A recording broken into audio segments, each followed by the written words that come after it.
Part 2 Shivraj ಮೇಸ್ತ್ರಿ ಮತ್ತು Anjinappa comedy.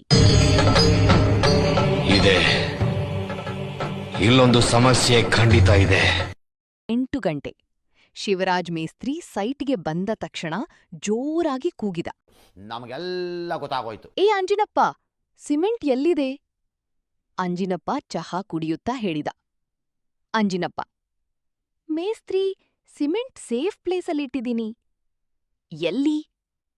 Anjinappa ನಿಧಾನವಾಗಿ ತೋರಿಸಿದ.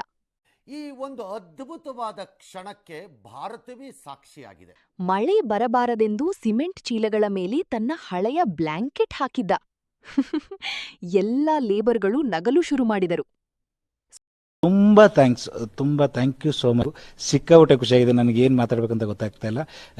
ಸ್ವಲ್ಪ ಸಮಯದ ನಂತರ ಶ್ಯಾಮ ಮೇಸ್ತ್ರಿ ಸೈಟ್ಗೆ ಬಂದ. ಶ್ಯಾಮ: ಇವತ್ತು ಕೆಲಸ ಫಾಸ್ಟ್ ಆಗ್ಬೇಕು, ಅಂಜಿನಪ್ಪ ಕಾನ್ಫಿಡೆನ್ಸ್ನಲ್ಲಿ ಹೇಳಿದ. ಅಂಜಿನಪ್ಪ: ಟುಡೇ ಫುಲ್ ಸ್ಪೀಡ್ ಮಾಡ್ತೀನಿ. 5 ನಿಮಿಷದ ನಂತರ ಅವನು ಬ್ರಿಕ್ಸ್ ತೆಗೆದುಕೊಂಡು ಹೋಗ್ತಾ ಸ್ಲಿಪ್ ಆಗಿ ಸಾಕಷ್ಟು ಸ್ಲೋ ಮೋಷನ್ನಲ್ಲಿ ಕೆಳಗೆ ಕುಳಿತ. ಶಿವರಾಜ್: ಸ್ಪೀಡ್ ಅಂದ್ರೆ ಓಡೋದು ಅಲ್ಲ, ಕೆಲಸ ಮಾಡೋದು. ಯಾವ ಬೋಳಿ ಮಗ ಹೇಳಿದ್ರಿ? ಏನ್ರಿ ಅದು ಮಾತಾಡೋದು? ಏನ್ ಮಾತಾಡ್ತಾರ್ರಿ? ಯಾವನ್ರಿ ಅವನು? ನಮಗೆ ಸ್ವಾಭಿಮಾನ ಇದೆ. ಮಧ್ಯಾಹ್ನ ಲಂಚ್ ಟೈಮ್. ಎಲ್ಲರೂ ಊಟ ತೆಗೆದರು. ಅಂಜಿನಪ್ಪ ಡಬ್ಬ ಓಪನ್ ಮಾಡಿದ. ಆದ್ರೆ inside only onion and chilli. ಸ್ವಲ್ಪ ಡಿಪ್ರೆಷನ್ ಅಲ್ಲಿ ಇದ್ದೀನಿ, ಸೀರಿಯಸ್ ಆಗಿ ನಾನು ಡಿಪ್ರೆಷನ್ ಅಲ್ಲಿ ಇದ್ದೀನಿ. ನನಗೆ ಆಗ್ತಾ ಇಲ್ಲ ಇರಕ್ಕೆ, ಒಂಥರ ಮರೆಯಕ್ಕೆ ಆಗ್ತಾ ಇಲ್ಲ. ಈ ತರ ಇನ್ಸಿಡೆಂಟ್ಸ್ ಆಯ್ತಲ್ಲ ನನ್ನ ಜೀವನದಲ್ಲಿ ಅಂತ. ಹುಟ್ಟದಾಗಿದ್ದ ಸಾಯ ತಕ ಬೋಡಿ ನೋವಲ್ಲೇ ಆಗೋಯ್ತಲ್ಲ. ಒಬ್ರು ಒಳ್ಳೇದ್ ಮಾಡ್ಬಿಟ್ಟು ನಾನು ಕೆಟ್ಟೋಳ. ಶ್ಯಾಮ: ಅಯ್ಯೋ, ಊಟ ಎಲ್ಲಿ? ಅಂಜಿನಪ್ಪ: ಬಜೆಟ್ ಕಂಟ್ರೋಲ್ ಮೇಸ್ತ್ರಿ. ಅದೇ ಸಮಯದಲ್ಲಿ ಸೈಟ್ ಓನರ್ ಬಂದ.